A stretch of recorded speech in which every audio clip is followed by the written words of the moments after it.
আমার পর হামলা করে এখানে এবং আমাদেরকে মেরে ফেলা দেওয়ার হুমকি দেয় এবং আমাদের বিভিন্ন দোকানে হামলা করে এবং আরো বিভিন্ন আমার যারা লোকজন তাদেরকে মারে এবং এখন প্রাণনাশের হুমকি দিয়ে এখন তারা এখানে লুটপাট করে ভাঙচুর করে এখান থেকে বের হয়ে যায় এবং আমাদের হুমকি দেয়। আমাদের নিরাপত্তা নাই এখানে। তাদেরকে আমরা বিএনপি করি, আমাদের নেতা আমাদের তারেক রহমান আমাদের এই ধরনের কোনো নির্দেশনা নাই যে কোথাও দখলবাজি করার জন্য, কোথাও হামলা করার জন্য।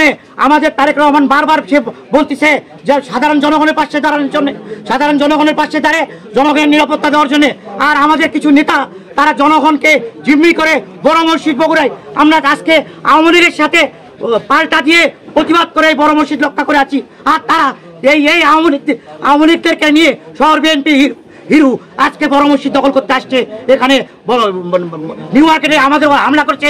আমি নিউ মার্কেটের সেক্রেটারি, আমি বড় মসজিদের ভারপ্রাপ্ত সেক্রেটারি।